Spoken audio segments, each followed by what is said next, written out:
देखिए क्लास 10 की एक्सरसाइज 11.1 का क्वेश्चन नंबर 7 है। क्वेश्चन में हमसे यहाँ पर बोला गया है a code of a circle of radius 12 centimetre subtend an angle 120 degree at the centre. एक सर्किल है जिसकी रेडियस 12 सेंटीमीटर है, उसकी एक कोड है, वो कोड सर्किल के सेंटर पर 120 डिग्री का एंगल बनाती है। Find the area of the corresponding segment of the circle. तो तब हमें कोरस्पॉन्डिंग सेगमेंट का एरिया फाइंड करना है। पाई की वैल्यू को हमें 3.14 यूज़ करना है, √3 की वैल्यू को 1.73 यूज़ करना है। देखिए सबसे पहले देख लेते हैं हमें एरिया कौन सा फाइंड करना है। देखिए जैसे मान लीजिए ये सर्किल है हमारे पास, ठीक है। तो ये यहाँ पर मैंने एक कोड खींच दी। कोड क्या होती है, अगर सर्किल के ऊपर दो पॉइंट हम ले लें और दोनों पॉइंट को मिला दें, ठीक है, तो वहाँ से एक जो लाइन सेगमेंट बनता है वो सर्किल को दो हिस्सों में डिवाइड कर देता है और वही क्या कहलाती है, कोड कहलाती है। ठीक है, वो लाइन सेगमेंट जो कहलाता है वो कोड कहलाता है। तो अब जो है ये कोड है, ये सर्किल के सेंटर से जो एंगल बना रही है वो 120 डिग्री का एंगल बना रही है। कितना, 120। ठीक है, ये वाली जो कोड है तो किस तरीके से एंगल बनाएगी, इस तरीके से।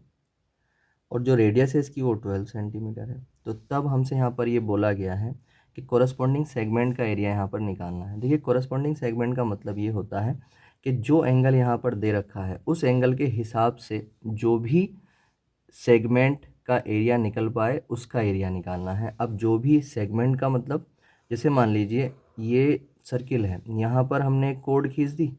कोड खींचने के बाद ये दो सेगमेंट में डिवाइड हो गया, एक ऊपर वाला सेगमेंट, एक नीचे वाला सेगमेंट, एक बड़ा सेगमेंट और एक ये छोटा सेगमेंट। ठीक है, तो अगर बड़े सेगमेंट का एरिया इस एंगल के हिसाब से निकलेगा तो वो निकालना है और छोटे वाले का निकलेगा तो वो निकालना है। वही कोरस्पॉन्डिंग कहलाता है कि जो भी एंगल दे रखा है उसके हिसाब से जो भी जिस सेगमेंट का भी एरिया निकल सकता है तो वो। तो एक बात ये ध्यान रखें हमेशा कि अगर एंगल की वैल्यू, थीटा की वैल्यू हमेशा अगर अगर छोटी है किससे, 180 डिग्री से, अगर 180 डिग्री से छोटी है थीटा की वैल्यू, तो हमेशा जो एरिया निकलता है वो माइनर सेगमेंट का ही एरिया निकलता है, मतलब छोटे वाले का एरिया निकलेगा। अगर थीटा की वैल्यू यहाँ पर 120 है ना, तो 180 से छोटा है तो माइनर सेगमेंट का ही एरिया निकलेगा। अगर 180 से बड़ा होता तो मेजर का एरिया निकल पाता है। तो यहाँ पर अगर हम बात करते हैं तो जो इसके हिसाब से, इस एंगल और इस रेडियस के हिसाब से जो अब एरिया निकलेगा वो कौन सा वाला निकलेगा, वो ये माइनर सेगमेंट वाला निकलेगा। तो कोरस्पॉन्डिंग का मतलब ये होता है कि जो एंगल दे रखा है उसके हिसाब से जो भी सेगमेंट निकले उसका एरिया निकाल लें। तो यहाँ पर अगर हम बात करें तो आर की, तो आर कितना है 12 सेंटीमीटर और जो थीटा है वो कितना है 120 डिग्री। ठीक है, अब हमें क्या करना है, एरिया फाइंड करना है सेगमेंट का। तो area of segment, area of segment का फॉर्मूला होगा r² / 2 into pi theta upon 180 और माइनस साइन थीटा। तो यहाँ पर r कितना था हमारे पास 12 स्क्वायर हो जाएगा और अपॉन में आ जाएगा 2, और पाई की जो वैल्यू है हमारे पास वो कितनी रखनी है, हमें 3.14 रखनी है। मल्टीप्लाई थीटा जो है हमारे पास वो कितना है 120 है और अपॉन में 180 और माइनस साइन 120। 0 से 0 कैंसिल हो जाएगा, 6 से कट जाएगा 2 टाइम और ये 3 टाइम कट जाएगा। यहाँ पर 12 की पावर 2 का मतलब होगा 144। 12 इंटू 12 करेंगे तो 144 आ जाएगा। अपॉन में 2 चल ही रहा है, यहाँ पर 3.14 बच गया है, अपॉन में 3 और मल्टीप्लाई में ऊपर 2 भी बच गया था। ठीक है, और माइनस साइन। अब देखिए अगर कभी भी ऐसा होता है ना कि साइन के साथ जो एंगल दिया हुआ हो अगर वो 90 से बड़ा है, अगर एंगल 90 से बड़ा है तो हम क्या करते हैं, उस एंगल को 90 प्लस में तोड़ लेते हैं, 90 प्लस 30। तो अगर 90 से बड़ा एंगल आ जाता है तो उसको 90 प्लस में तोड़ लेते हैं। तो 120 लिखा हुआ था तो 90 प्लस 30 कर सकते थे इसको। ठीक है, अब हमें ये क्या करना होगा, यहाँ पर देखिए 2 से ये कट जाएगा, 2 7 ज़ा 14 और 2 2 ज़ा 4, तो यहाँ पर आ जाएगा 72 और यहाँ पर मल्टीप्लाई कर लेंगे, 2 4 ज़ा 8 और 2 1 ज़ा 2 और 0.23 ज़ा 6 और अपॉन में 3 और माइनस।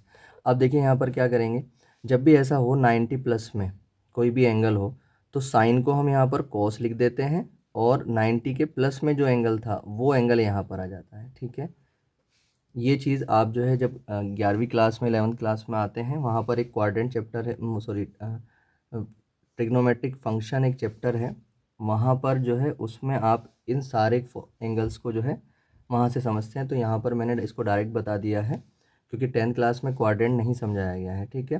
तो साइन 90 प्लस थीटा की अगर हम बात करते हैं तो साइन को हम यहाँ पर कोस लिख लेंगे और ये जो एंगल इसके साथ है वो एंगल यहाँ पर आ जाएगा, ठीक। अब 72 की अगर हम यहाँ पर बात करते हैं तो उसको ऐसे लिख देंगे 6.28 और अपॉन में 3 और माइनस cos 30 की अगर हम बात करते हैं तो cos 30 जो होता है उसकी वैल्यू होती है हमारे पास √3/2।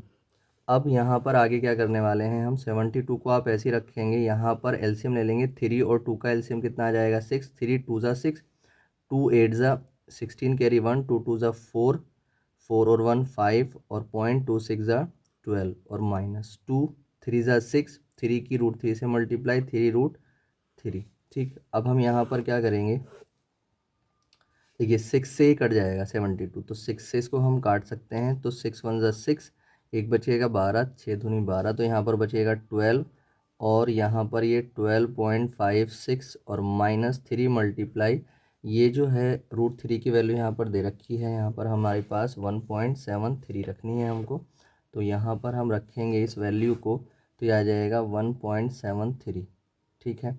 आगे यहाँ पर 12 ऐसे ही रखेंगे, ये 12.56 आ जाएगा और माइनस 3 तिया 9 और 3 सत्ते 21 कैरी 2, 3 एकन 3, 3 और 2 5, तो यहाँ पर 0.28 के बाद लग जाएगा। अब 12 ऐसे ही रखेंगे, इन दोनों में माइनस करेंगे, तो हमें मालूम है जब भी पॉइंट वाले नंबर्स में माइनस प्लस करते हैं तो पॉइंट के सीधे पहले पॉइंट लगा लेते हैं। ये ऊपर नंबर लिखे, जब इसको लिखेंगे तो पॉइंट के सीधे पहले पॉइंट, पॉइंट से पहले यहाँ पे 5 था 5, यहाँ पर 1, यहाँ पर 9, तो 16 में से अगर 9 चला जाता है तो 7 बचेगा, यहाँ पर बचा 4 में से 1 गया 3 और पॉइंट यहाँ पर कितना बचा, 12 में से 5 गया, ये 7 बच जाएगा, ठीक है। तो 12, हाँ, तो यहाँ पर बचेगा मल्टीप्लाई 7.37। अब मल्टीप्लाई जब हम इन दोनों की करेंगे तो पॉइंट हटा के मल्टीप्लाई कर लें, तो 12 सत्ते 84 का 4 कैरी 8, 12 तिया 36, 36 और 8 होते हैं 44 कैरी 4,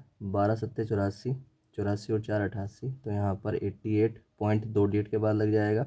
तो हमारे पास जो फाइनल आंसर हमें मिल गया वो मिल गया 88.44 सेंटीमीटर स्क्वायर, ठीक है। तो जो एरिया सेगमेंट बना है इस एंगल के थ्रू और इस रेडियस के थ्रू, तो वो कितना है 88.44 सेंटीमीटर स्क्वायर, ये इसका आंसर आ जाएगा।